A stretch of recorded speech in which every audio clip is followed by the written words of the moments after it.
혹시 여러분들은 어떤 선택을 하시겠습니까? 삶의 마지막을 자연스럽게 그냥 받아들이시겠습니까? 아니면 가족과의 작별을 조금이라도 더 늦추기 위해서 연명치료를 선택하시겠습니까?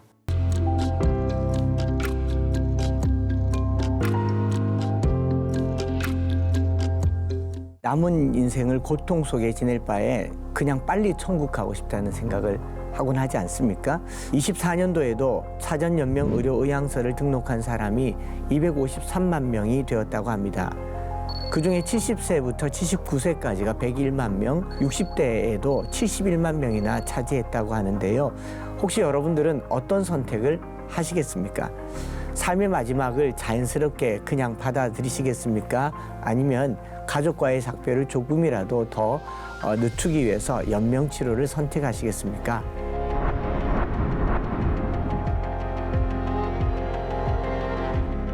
먼저 연명치료의 정의에 대해서 정확히 짚고 넘어가면 좋겠습니다.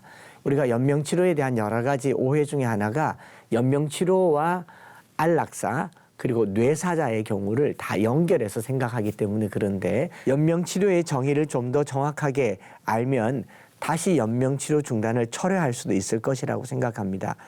연명치료라고 하는 것은요, 죽음을 앞둔 환자에게 치료 효과 없이 임종에 이르는 시간을 연장하는 의학적 시술을 연명치료라고 합니다.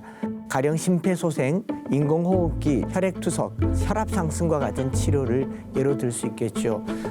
건강한 사람이 멀쩡하게 지내다가 갑자기 심정지가 오면 우리가 CPR, 심폐소생술을 하지 않습니까? 그럴 때 응급처치를 통해서 환자의 생명이 돌아오고 그 생명이 길어집니다. 이것은 연명치료가 아니고 치료이죠. 연명치료라고 하는 것은요, 회복의 가능성이 전혀 없는 환자에게 목숨을 아주 조금 연장해 주므로 그 마지막 여운을 가지면서 마치 서울에서 지방에 내려와야 되는 아이가 있을 때에 그 기간만큼을 연장하는 것을 연명치료라고 얘기합니다. 소위 말해서 작별할 시간을 벌어주는 것이죠. 사전에 연명의료 중단을 신청하는 사람들이 매해 늘고 있다고 말씀드렸지 않습니까? 그런데 덩달아 철회하는 사람들도 많이 늘어나고 있다는 것이 사실입니다. 부모님들은 연명치료 중단을 신청을 했는데 자녀들이 부모님 손 잡고 다시 와서 그 포기하라고, 그래서 포기하라고 하는 사람들이 많습니다. 사랑하는 가족들, 친지들, 또 연인과 헤어져야 한다는 것을 생각하면 그 마지막 때를 조금 더 길게 가져가고 싶은 것이 사람의 마음이다 보니까 건강할 때는 쉽게 포기 신청을 했다가 이제 좀 더 현실감 있게 다가오면 다시 포기하는 경우가 많습니다.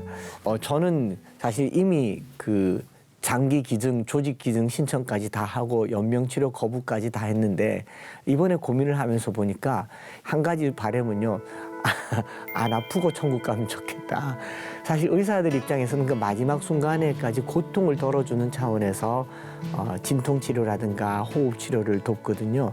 그런 의미에서 연명치료를 굳이 안 할 이유도 없겠다. 현대의술이요, 굉장히 발전해서 의사가 그 산소 포화도나 혈압을 보고 몇 시간을 못 갑니다라고 하는 것은 통계고 과학이기 때문에 거의 정확하게 맞아요. 그 마지막 때를 조금 늦추는 정도가 연명치료라면 굳이 거부할 이유도 없다고 생각을 해요. 그러면 연명치료의 당사자인 환자들의 생각은 어떨까요? 치료 중단 서약하시는 분들의 경우 경제적인 이유가 그 이유의 대부분을 차지합니다.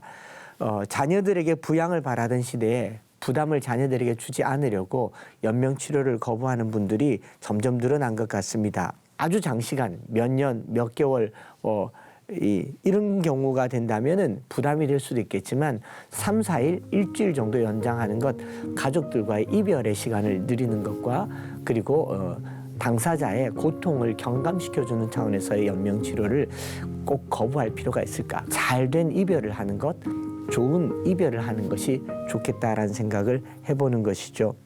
흔히 이 이교에서, 타종교에서 이 목숨과 관련해서 저승명부 혹은 내가 죽는 날과 시간을 정해졌기 때문에 기독교 신앙 안에서도 우리가 죽는 날이 정해져 있다고 생각하는 경우가 많습니다.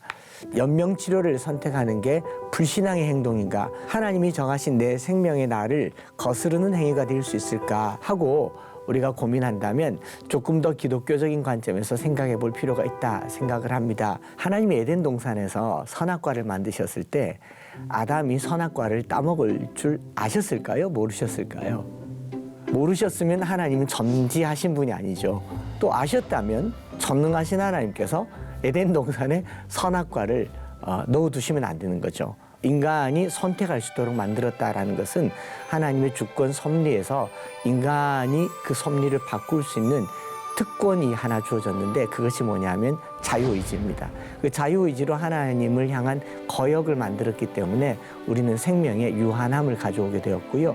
그래서 특별히 인간의 생명과 관련해서는 하나님께서 생명을 정했다기보다는 인간의 선택과 직접 관여 있다고 생각을 합니다.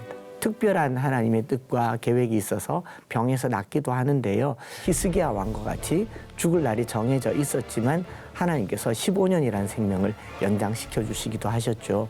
중요한 것은 그 15년 사이에 태어난 아들이 므낫세거든요. 아들이 희대의 패역한 왕이 되지 않습니까? 그걸 두고 본다면 히스기야는 차라리 므낫세를 안 낳고 죽었을 게 훨씬 더 나을 뻔했죠. 창세기 5장에 처음으로 죽음을 보지 않은 에녹에 대한 이야기가 있잖아요. 그래서 에녹에 대한 아주 좋은 생각들을 갖는데 대부분의 사람들은 수명이 900세 때예요. 에녹은 365세에 죽었습니다. 단명한 사람인데 여기서 성경이 말하고자 하는 것은요. 그가 죽었느냐 살았느냐가 아니라 365년간 하나님과 동행했다라는 메시지가 있죠. 그래서 생명과 관련해서는 이 삶과 죽음의 의미보다는 삶의 질, 하나님과 동행하는 것, 예수를 믿는 것, 그것이 훨씬 더 의미 있는 일이다. 그렇게 여겨집니다. 제 경험으로 우리 가까이 계신 성도분의 아버님이 이제 돌아가실 때가 돼서 임종 예배를 드리러 갔어요. 갔더니 가족들은 울고 또 미련을 가지고 있고 하지만 잠깐 기다리시라고 그리고 아버님에게 천국 갈 준비를 해드렸어요. 아버님이 그 마지막 기운을 내어서 사도신경을 토시 하나 안 틀리고 끝까지 고백하시고 그리고 1시간 안 되어서 천국 가셨습니다. 그랬더니 가족들이 아버지에 대한 미련보다 천국 가는 것에 대한 확신과 기쁨과 감격으로 그 장례가 은혜로워지는 경우를 봤어요. 정말 중요한 것은 모든 사람은 다 죽습니다. 기계적으로 생명을 연장하건 고통이 너무 두려워서 안락사를 선택하건 심지어 스스로 목숨을 해치는 경우이건 간에 어떤 모습으로든 우리는 죽음을 맞이하고 그 죽음 후에는 하나님의 심판대 앞에 서게 됩니다. 하나님이 태초에 사람을 만드셨을 때 사람은 흙으로 만들었는데 하나님의 모양과 형상으로 빚었는데 살지를 못했어요. 그래서 뭘 하셨느냐? 코에 생기를 불어넣으셨죠. 저는 이걸 인공호흡이라고 생각합니다. 그 말은 사람은 하나님의 호흡으로 사는 존재이기 때문에 하나님 호흡을 걷어가셨을 때는 부활할 때까지 영생할 때까지 기다리면 된다 생각을 하고 연명치료는 생명을 연장하는 것이 아니라 죽음을 아주 조금 늦추어서 사랑하는 사람과의 이별을 만들어가는 시간이기 때문에 불신앙인지에 대해서 너무 고민할 필요 없이 본인들의 경제적 형편과 가족들의 의지와 또 본인들의 상태를 잘 헤아리면서 결정하면 될 것 같습니다. 죽음은 끝이 아닌 하나님께로 가는 길입니다. 그 길의 끝에는 더 이상 눈물도 없고 고통도 없는 영원한 생명이 기다리고 있습니다. 영원한 생명을 얻을 수 있을까 없을까를 염두에 두고 지금 예수 믿는 것이 연명치료보다 훨씬 중요합니다. 하나님이 내게 주신 생명을 자연스러운 흐름에 맡기고 그 중심에 언제나 하나님의 주권과 부활이 있음을 믿으면서 우리 함께 이 길을 묵상하며 하나님과 동행하며 그 죽음을 감격함으로 맞아들이는 우리 모두가 되었으면 좋겠습니다.